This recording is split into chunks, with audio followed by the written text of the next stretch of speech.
Mi nombre es Ignacio Indauru, soy activista por los derechos animales y lo primero que me gustaría hacer es una aclaración sobre esta breve presentación personal que acabo de hacer mía, no sobre mi nombre, sobre lo cual no tengo mucho para decir, pero sobre el significado del concepto de derechos animales. Usualmente cuando escuchamos el concepto de derecho en nuestra sociedad, lo asociamos a cuestiones normativas, a leyes, a regulaciones y demás, que regulan justamente cómo debe ser el vínculo entre nosotros, los seres humanos, o cómo inclusive nos debemos vincular con los demás animales. Y todas estas regulaciones o leyes son históricas, son dinámicas, son temporales, son geográficas, son culturales. Esto significa que lo que es legal hoy en Argentina, o las leyes que existen hoy en Argentina, no son las mismas que existían hace un año, hace 50 o hace 100. Y además de eso, lo que es legal hoy en Argentina o las leyes de Argentina no son las mismas que las leyes que existen en otros países, como por ejemplo en Uruguay, en Arabia Saudita, en Nigeria o en Estados Unidos. ¿Y por qué pasa esto? La realidad es que los derechos legales son derechos que muchas veces no terminan siendo consecuencia de un criterio de justicia, de un criterio ético, sino que son la consecuencia de decisiones políticas de nuestro sistema de gobierno y demás, que a su vez son consecuencias de asimetría de poder que existe entre los individuos. No corresponden necesariamente, como decía antes, a un sentido, a un criterio ético. Y en contraposición a los derechos legales que existen, que nos gobiernan y demás, existen los derechos morales, que nada tienen que ver con los derechos legales de los que venía hablando hace un ratito. A diferencia de ellos, en lugar de ser basados en asimetría de poder o en decisiones políticas, los derechos morales son aquellos que se derivan de principios universales éticos, de nuestra lógica, que a su vez es consecuencia de nuestra capacidad de razonar. Los derechos morales no son históricos, no son temporales, no son culturales. Por más de que en un país o en una determinada cultura alguna acción pueda ser legal o pueda ser aprobada por todos, desde un punto de vista ético de los derechos morales puede aún estar siendo o ser parte de una injusticia. Y cuando hablamos de los derechos morales, refiriéndonos a lo que es la temática animalista, los derechos animales, podríamos hablar de una infinitud de derechos posibles que puedan vincular nuestro trato o nuestro vínculo con los demás animales. Pero yo hoy vengo a hablarles específicamente de un derecho que funciona como puerta de entrada a la existencia de todo otro montón de derechos posibles, de un derecho que funciona como condición necesaria para que puedan existir otro montón de derechos luego de este. Y esta puerta de entrada a los derechos animales, este derecho que funciona como una condición necesaria para la existencia de otros, tiene nombre propio y se llama veganismo.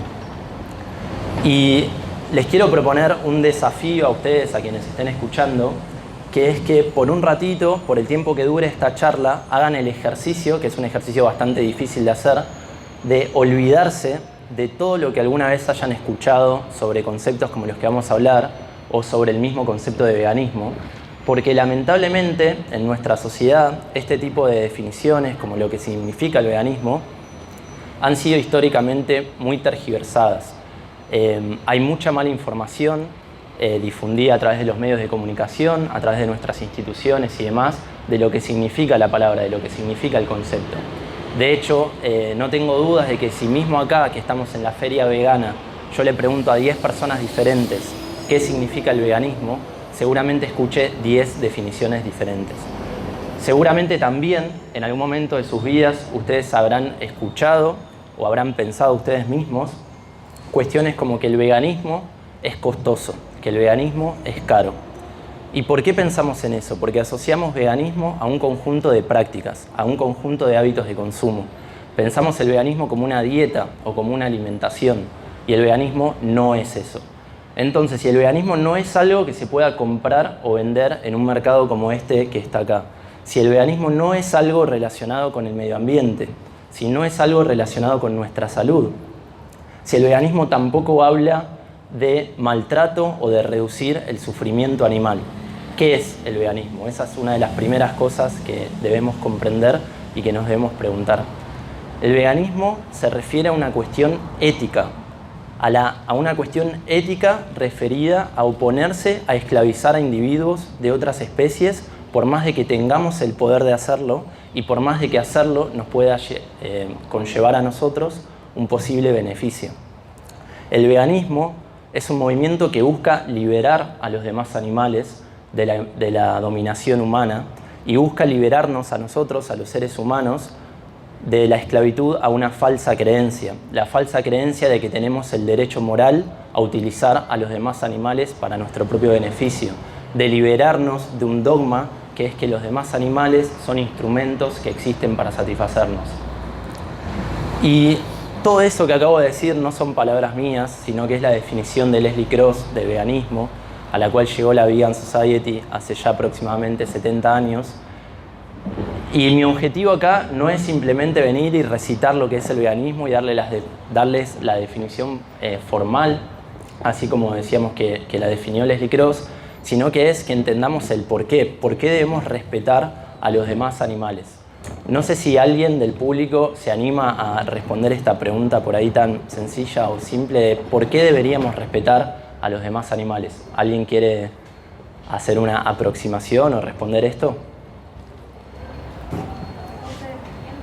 Porque son seres sintientes, exactamente. ¿Algo más? ¿Alguien quiere agregar algo, discutir algo sobre esa definición? ¿No? Bueno, acá entra en juego un poco el ejercicio que les propuse cuando empecé a hablar de que intenten por un ratito olvidarse de las cuestiones que alguna vez hayan escuchado en torno al veganismo, porque quizá para algunos lo que voy a decir puede ser algo ya conocido, para otros puede ser algo revelador, y sin lugar a dudas les prometo a aquellos que por ahí nunca hayan escuchado sobre esta temática o que recién se lo empiecen a cuestionar, que muchas de las cosas que vamos a charlar realmente puede hacer que vean su vida de una manera completamente diferente. Cuando yo preguntaba por qué debemos respetar a los demás animales, por ahí muy correctamente me decía que es porque son seres sintientes, yo voy a ir un poco más allá y decir que debemos respetarlos por el mismo motivo que debemos respetarnos entre individuos de nuestra propia especie. Y es que los demás animales son personas. Una abeja es una persona, una vaca es una persona, un pez es una persona. Y acá es donde muchos pensarán, bueno, este pibe se terminó de volver loco y está acá hablando de veganismo. Pero creo que vale la pena hacer el ejercicio de construir el significado de nuestras palabras y de pensar un segundo a qué nos estamos refiriendo cuando decimos que los demás animales son personas. Coloquialmente es un término que normalmente lo asociamos con individuos de nuestra propia especie. Hablamos de personas para referirnos a personas humanas, para referirnos a individuos que comparten justamente nuestra especie. Pero también en nuestra sociedad existen abstracciones teóricas o imaginarias a las cuales también denominamos personas, como por ejemplo las personas jurídicas. No sé si alguna vez escucharon nombrar ese término, pero que hace referencia a organizaciones o instituciones y no necesariamente a una persona de carne y hueso, material, humana. Además de esto, a lo largo de la historia han existido individuos humanos que no fueron considerados personas, por más de que suene también revelador o raro. Individuos que fueron considerados cosas, que fueron considerados propiedades, que fueron considerados mercancías, que comprábamos, que vendíamos, que utilizábamos, asesinábamos, descartábamos y demás, para satisfacer a un otro. Pero entonces, si existen individuos humanos que no han sido personas, si existen personas que no son individuos humanos, como las personas jurídicas, ¿qué significa ser persona? Eso es algo que deberíamos poder contestar cuando hablamos de veganismo.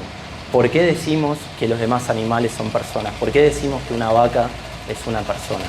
Una buena manera de iniciar ese cuestionamiento o de buscarle una buena definición a esto es pensar en una definición normalmente aceptada, sobre todo desde el campo del derecho, si bien esto se puede debatir desde la filosofía, desde la psicología, hablando de la personalidad del individuo y demás. Desde el campo del derecho, una definición muy simple, muy esencial, que por ahí cualquier persona que comienza a estudiar sobre esto se va a encontrar, es que persona es todo ente susceptible de adquirir derechos, básicamente. Y eso a su vez nos lleva a tener otro cuestionamiento. que es, ok, si persona es todo ente susceptible de adquirir derechos, ¿qué es un derecho? ¿Alguien, de nuevo, del público por ahí quiere contestar esto? ¿Qué significa un derecho? ¿Qué es un derecho? ¿Nadie? Bueno, un derecho, en su más mínima esencia, es la protección de un interés. Los seres humanos tenemos intereses, como el interés por nuestra vida, el interés por nuestra libertad, el interés por expresarnos, y a partir de esos intereses se da lugar a la existencia de derechos que puedan protegerlos, como por ejemplo, si tengo el interés a vivir, va a existir un derecho que es el derecho a la vida, que me proteja ante poder ser, por ejemplo, asesinado por otro individuo. O si tengo el interés por ser libre, va a existir un derecho que proteja a ese interés que yo tengo. Ahora, si decimos que personas son los entes susceptibles de adquirir derechos y a su vez los derechos son la protección de un interés, lo primero que nos tenemos que preguntar es ¿qué es un interés? ¿O somos los seres humanos los únicos capaces de tener intereses? Asumo que acá la gran mayoría del público por ahí ya piensa que no o está convencida de que no, pero lamentablemente el resto de la sociedad no lo ve de esa manera. ¿Quiénes son aquellos capaces de tener intereses? Acá es donde entra en juego la respuesta que me dio la participante del público. Podemos tener intereses todos aquellos individuos que somos individuos sintientes, que tenemos la capacidad de vivir experiencias subjetivas conscientes, de valorar lo que vivimos en nuestro entorno, de valorar nuestras experiencias y de poder valorar justamente como positivo o negativamente las cosas que nos van sucediendo. Esa sintiencia es lo que nos da una subjetividad, es lo que hace que a pesar de que existamos aproximadamente 8.000 millones de seres humanos en el planeta Tierra, no haya dos personas idénticas. Cada una de nosotros de nosotras las personas humanas, tenemos nuestra propia personalidad, nuestros propios gustos, nuestra propia memoria. Y esto mismo ocurre con los individuos de otras especies. Todos los seres sintientes son seres capaces de ser únicos, de ser irrepetibles, de tener sus propios gustos. Y esta sintiencia también es la que hace que tengamos sentimientos o emociones como la bronca, la angustia, la ansiedad, los miedos, la frustración, la alegría, la tristeza, la capacidad de sufrir y demás.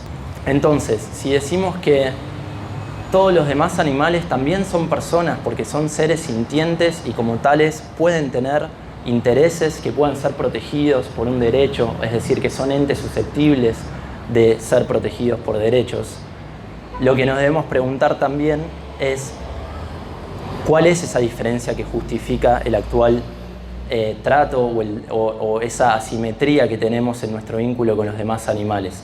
Existen muchas diferencias con los demás animales. Cuando hablamos de que los demás animales también son personas, de que una vaca es una persona, de que un elefante es una persona, haciendo referencia a esta cuestión de los derechos, no estamos diciendo que no existan diferencias con los seres humanos. Claro que existen diferencias, de la misma manera que existen diferencias entre nosotros, diferencias culturales, diferencias religiosas, diferencias de etnia, diferencias de sexo.